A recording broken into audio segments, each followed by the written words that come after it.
Hello friends, do you remember me? Probably not because I haven't put out a video in 2 weeks. Anyway, let's get started. Welcome back to Jake TV.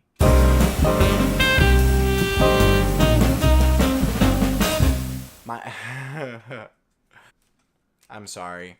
The past 2 weeks have been pretty stressful. I've been really busy at school. I am a senior in college, so I got a lot going on right now. And I was feeling really anxious because, I committed to this project of putting out a video every week, and I just didn't get that done. And whenever I feel like I haven't completed a goal, I'm just like, immediately hands off, like I'm done. I can't do it anymore. I give up. And that's not the way the world works. That's not how people should function. That's not a healthy way to live. And so here I am, we're making a video today. I'm going to be talking to you about 5, count them, 1, 2, 3, 4, 5 things that I wish I believed when I was 18 years old.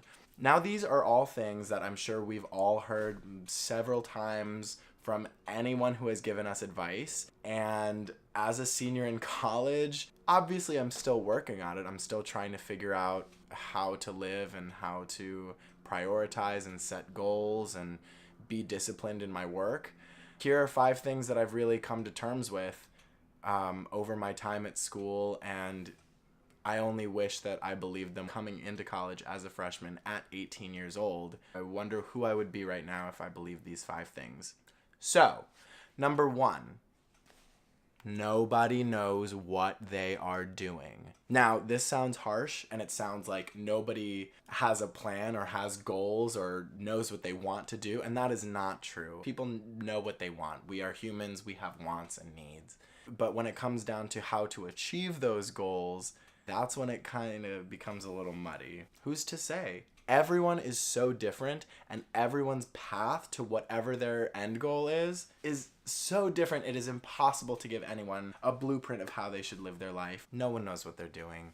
Like, I remember coming into school, and I study musical theater. It's a very subjective industry, career path, art form.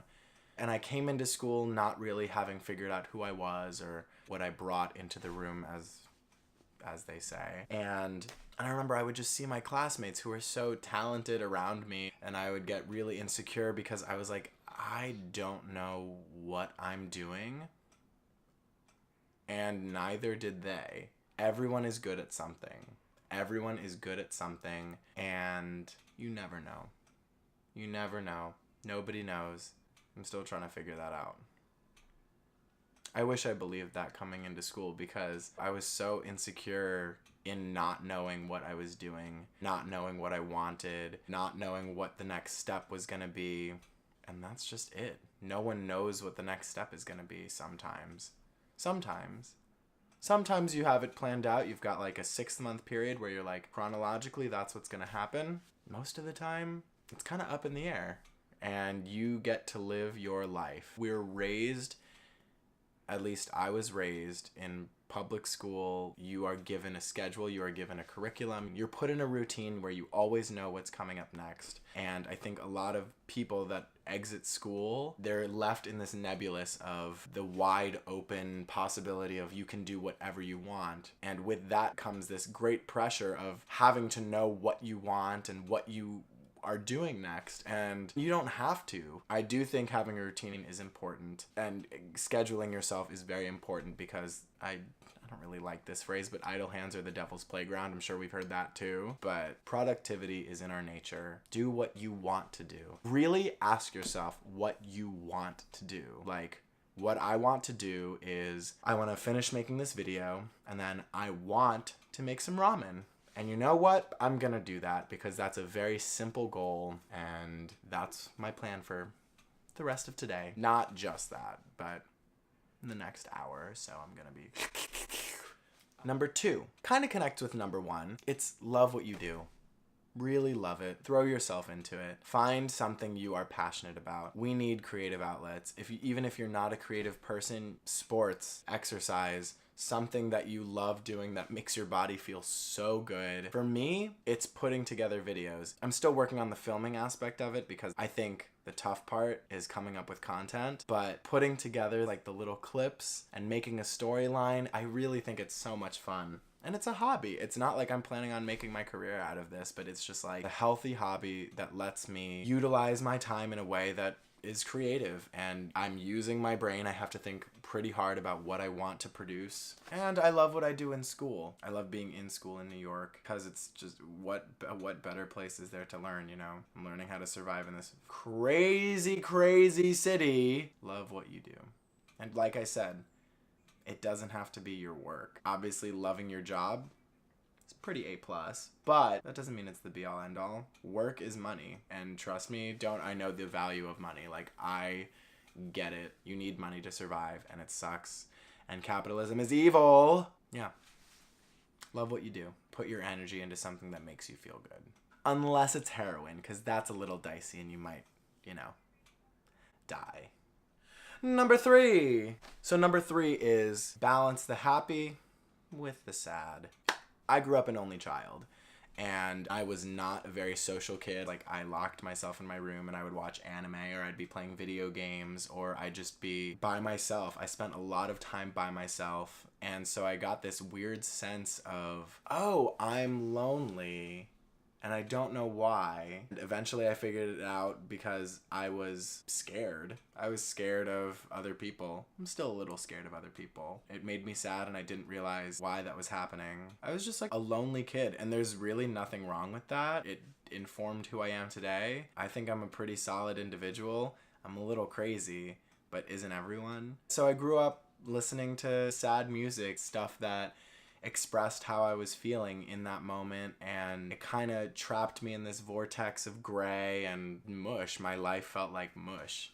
And until I got to college and started experiencing life through the eyes of someone who could enjoy it, now I find joy in everything. Like, dogs on the subway make me laugh, babies make me laugh, and I used to hate babies. Like, I was like, ugh, get that away from me. And now I just see a baby and I'm like, oh, I just want to like poke it in the little belly. Sounds a little weird, but it's important to find the joy, and it's important to appreciate the low points, because we all get sad. Life is sad. There is loss, there is heartbreak, there is you running out of Nutella in your pantry, all things that impact you, but you just have to balance it. You can't focus on the negative, and you can't only focus on the positive, because there's always work to be done, right? There's always work to be done.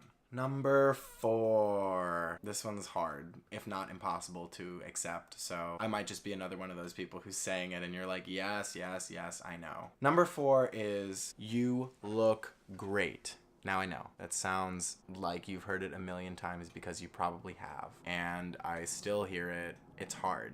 You know, we are raised in a beauty-focused society where clear skin, long legs, long hair, all the goods are valued. We place value on these really weird qualities. And if you are a beautiful person and you know it, that's so great. You know, there's just things that we're really sensitive about ourselves. I wish I believed that you look great, because I'd spend so much less time focusing on stuff that doesn't really matter. Because here's the thing.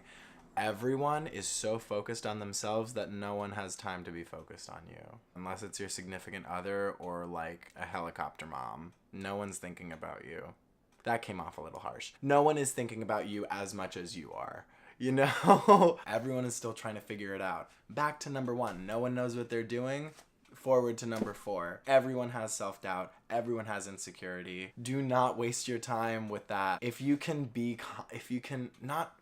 The word confident is so hard to fathom. What is confidence, you know? Confidence is just security. It's just looking in the mirror and saying, okay, I'm gonna be fine.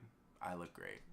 I look good. Doesn't matter, you know? There is no reason to worry about how you look, because you look great. Because you look great. That's just it. The moment I started thinking about, oh, my skin looks so bad, oh, I'm like never gonna stop breaking out, that whole mindset, that's stress. That leads to more. It doesn't help. It doesn't help. I've gotten myself into so many stress episodes. It doesn't matter. No one is thinking about me like that. No one is that intently focused on my pimples or my unibrow, which I haven't plucked in a while, so we're gonna not focus on that. But see, like that thought right there, it's like, wow, I didn't need that. I didn't need that, nor did you need that. Because who cares? Okay, are we ready for number 5? Here it is. Number 5. It gets better. Yeah. Okay. Sorry. You know, I'm having, like, wow. I thought I was going to be so set for making this video, and then you say that out loud, and it's like, oh, God, I wish that was true. But it is. It gets better. Life is really hard.